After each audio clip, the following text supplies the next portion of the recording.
जी बिल्कुल नाज़रीन, वड्डी ते अहम खबर शामिल कर दे तो हम दसते चलिए कि मोदी हुकूमत इसराइल दे देरे सफारती तवाज़न बरकरार ना रख सकी। भारतीय मीडिया तजियाकार भी पाकिस्तान के किरदार को तस्लीम करन लग पे। कांग्रेस रहनुमा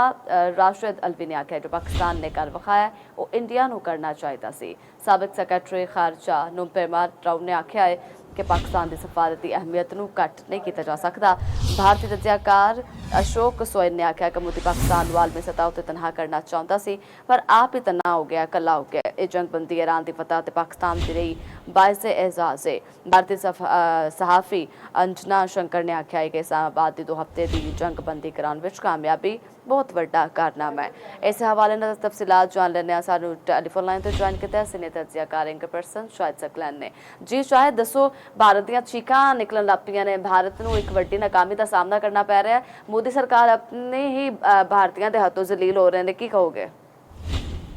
ਵੇਖੋ ਜੀ, ਨਰਿੰਦਰ ਮੋਦੀ ਨੇ ਤੁਹਾਨੂੰ ਯਾਦ ਹੋਏਗਾ ਕਿ ਜੀ ਇਹ ਕਹਿਣਾ ਬੜੇ ਅਰਸੇ ਤੋਂ ਸ਼ੁਰੂ ਕੀਤਾ ਹੋਇਆ ਸੀ ਕਿ ਜੀ ਉਹ ਕੋਸ਼ਿਸ਼ ਕਰਨਗੇ ਕਿ ਉਹ ਸਫਾਰਤੀ ਸਤਹ ਤੇ ਪਾਕਿਸਤਾਨ ਨੂੰ ਤਨਹਾ ਕਰ ਦੇਣ और उन्होंने ਉਹਦੇ ਵਾਸਤੇ ਕੋਸ਼ਿਸ਼ਾਂ ਵੀ ਬੜੀਆਂ ਕੀਤੀਆਂ। ਉਹਨਾਂ ਨੇ ਮੁxਤਲਿਫ ਮਮਾਲਿਕ ਦੇ ਦੌਰੇ ਵੀ ਕੀਤੇ, ਲੇਕਿਨ ਅੱਲਾ ਦਾ ਸ਼ੁਕਰ ਹੈ ਕਿ ਪਾਕਿਸਤਾਨ ਹਮੇਸ਼ਾ ਜਿਹੜਾ ਇੱਕ ਬੈਲੈਂਸ ਤੇ ਮੁਸਬਤ ਤੇ ਅਹਿਮ ਕਿਰਦਾਰ ਅਦਾ ਕਰਦਾ ਰਿਹਾ ਜਿਹੜੀ ਦੁਨੀਆ ਦੀ ਸਫਾਰਤਕਾਰੀ ਹੈ। ਔਰ ਇਹਦੇ ਵਿੱਚ ਕੋਈ ਸ਼ੱਕ ਨਹੀਂ ਕਿ ਪਾਕਿਸਤਾਨ ਨੇ ਜਿਹੜੇ ਹੁਣ ਈਰਾਨ ਤੇ ਅਮਰੀਕਾ ਦੀ ਜੰਗ ਬੰਦੀ कराई और ਉਹਦੇ ਉੱਤੇ ਸਭ ਤੋਂ ਵੱਡਾ ਜਿਹੜਾ एजाज ਪਾਕਿਸਤਾਨ ਨੂੰ ਮਿਲਿਆ ਉਹ ਇਹ ਹੈ ਕਿ ਇਹਨਾਂ ਮੁਲਕਾਂ ਦੇ ਮੁਜ਼ਾਕਰਾਤ ਜਿਹੜੇ ਨੇ ਉਹ ਵੀ ਪਾਕਿਸਤਾਨ ਵਿੱਚ ਹੋਣ ਲੱਗੇ ਨੇ ਔਰ ਪੂਰੀ ਦੁਨੀਆ ਦੇ ਨਜ਼ਰਾਂ ਹੁਣ ਇਸ ਟਾਈਮ ਪਾਕਿਸਤਾਨ ਤੇ ਨੇ। पूरी दुनिया तो सहाफ़ी जड़े ने वो वीज़ा ते दरखास्तां दे रहे हैं और पाकिस्तान आ रहे हैं और तुसी कोई भी चैनल खोल लो किसी भी मुल्क का होवे इहो जिहा ममालिक नहीं ने जिन्हें शायद पाकिस्तान का उन्होंने पता ही नहीं कि दुनिया के किहड़े कोने ते, बट यह है कि उन्होंने अगर तुसी चैनल ला लो तो उत्थे भी पाकिस्तान का जिक्र किया जा रहा है कि इहो जिहा मुल्क है जिसने जंगबंदी कराई है और सुपर पावर की जिहड़ी जंग लग रही थी ਉਹਦੀ ਜੰਗਬੰਦੀ कराई तो इस वास्ते पाकिस्तान की अहमियत जी और पाकिस्तान का जोड़ा ना है वह पूरी दुनिया के लिया गया जी कि मोदी के अखियां खटक रहा और जाहिर है वह बंदा जोड़ा कि पाकिस्तान को तनहा करना चाहता सी। उसने जिस टाइम तुसी वेख्या होएगा कि उन्होंने जिस वक्त वजार उन्होंने दफ्तर खारजा की तरफ को जंगबंदी का पहले तो जिस टाइम जंग लगी रही बिल्कुल खामोशी अख्तियार करते रहे और उन्होंने मजलूम जोड़े ईरानी सन उन्होंने साथ देने तो इनकार किया। ईरान का जहाज गया सी वापस आ रहा सी बहरी जहाज मशकों के बाद तो उन्होंने भी उन्होंने मरवा दिता अमरीका के हथों। उसके बाद जोड़ा है बिल्कुल खामोशी अख्तियार की और उन्होंने गैर मतलब बिल्कुल खामोशी नाल इसराइल का जुल्म जोड़ा इसराइल कर रहा सी उसका साथ भी दिता और खामोशी अख्तियार की। उसके बाद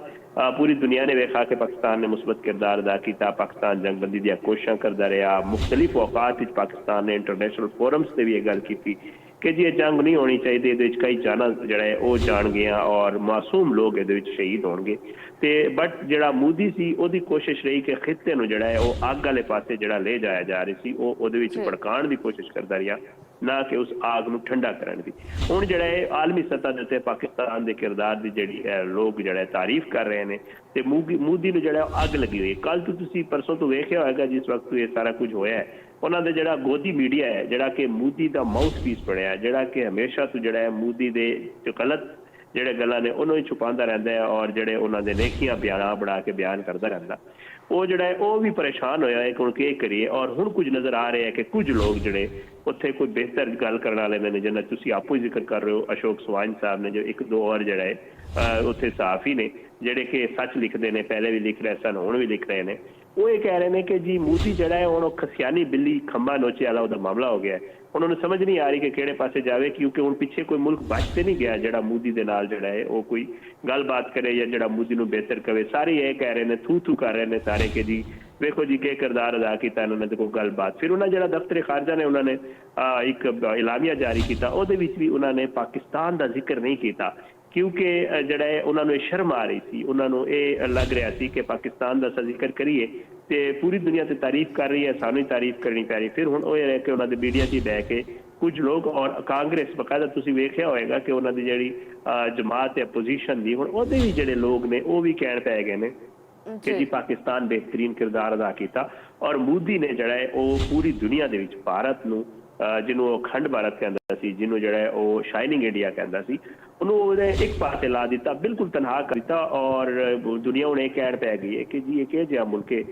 ਜਿਹੜਾ ਕਿ ਇੱਥੇ ਖਿੱਤੇ 'ਚ ਅਮਨ ਵੀ ਨਹੀਂ ਚਾਹੁੰਦਾ। ਔਰ ਅੱਲਾ ਦਾ ਸ਼ੁਕਰ ਹੈ ਕਿ ਪਾਕਿਸਤਾਨ ਦੀ ਇਸ ਖਿੱਤੇ ਦੇ ਵਿੱਚ ਨਹੀਂ ਬਲਕਿ ਪੂਰੀ ਦੁਨੀਆ ਦੇ ਵਿੱਚ ਜਿਹੜਾ ਹੈ ਉਹ ਪਜ਼ੀਰਾਈ ਹੋ ਰਹੀ ਹੈ। ਔਰ ਇਹ ਵੀ ਖਬਰਾਂ ਆ ਰਹੀਆਂ ਨੇ ਔਰ ਮੁਖਤਲਿਫ ਮਮਾਲਿਕ ਦੇ ਜਿਹੜਾ ਹੈ ਉਹ ਵਜ਼ਰਾ ਅਹੁਦੇਦਾਰ ਇਹ ਕਹਿ ਰਹੇ ਨੇ ਕਿ ਜੀ ਪਾਕਿਸਤਾਨ ਨੂੰ ਨੋਬਲ ਇਨਾਮ ਮਿਲਣਾ ਚਾਹੀਦਾ ਕਿਉਂਕਿ ਇੱਕ ਬਹੁਤ ਹੀ ਵੱਡੀ ਜੰਗ ਜਿਹਦੇ ਵਿੱਚ ਲੱਖਾਂ ਜਾਨਾਂ ਦੇ ਜ਼ਾਇਆ ਹੋਣ ਦਾ ਖਤਰਾ ਸੀ ਉਹ ਪਾਕਿਸਤਾਨ ਨੇ ਰੁਕਵਾਈ ਹੈ। ਨੋਬਲ ਇਨਾਮ ਲਈ ਪਾਕਿਸਤਾਨ ਦਾ ਜਿਹੜਾ ਹੁਣ ਬਾਕਾਇਦਾ ਨਾਮ ਆਉਣਾ ਔਰ ਸਾਡੀ ਜਿਹੜੀ ਅਸਕਰੀ ਕਿਆਦਤ ਤੇ ਫੀਲਡ ਮਾਰਸ਼ਲ ਸੈਯਦ ਆਸਿਮ ਮਨੀਰ ਸਾਹਿਬ ਉਹਨਾਂ ਦਾ ਨਾਮ ਆਉਣਾ ਸ਼ੁਰੂ ਹੋ ਗਿਆ ਮੁਖਤਲਿਫ ਲੋਕ ਔਰ ਟਵਿੱਟਰ ਤੇ ਔਰ ਸੋਸ਼ਲ ਮੀਡੀਆ ਤੇ ਟॉप ट्रेंड्स ने पाकिस्तान के हवाले नाल इस वास्ते ज़ाहिरी गल है पाकिस्तान की अल्लाह ताला ने इज्जत वधाई है और मैं अक्सर कहता रहना कल भी किया सी कि अल्लाह ताला जिन्होंने इज्जत देना चाहता है इज्जत देंदा है और ये कोई शक नहीं कि दिन रात की कोशिश है साडी अस्करी ते सियासी क्यादत दी जिन्हां दी वजह तो पाकिस्तान नूं ये एजाज़ हासिल हो रही कि जिहड़ा बहुत ही वड्डा बहरान जिहड़ा कि इंसानी बहरान सी जिहड़ा कि माशी बहरान सी जिहड़ा कि इकतसादी बहरान सी जिहड़ा कि शुरू होने जा रहा सी उन्होंने अल्लाह पाक करम किया कि असीं वक्ती तौर पर रुकवा दिता और उम्मीद है कि इंशाअल्लाह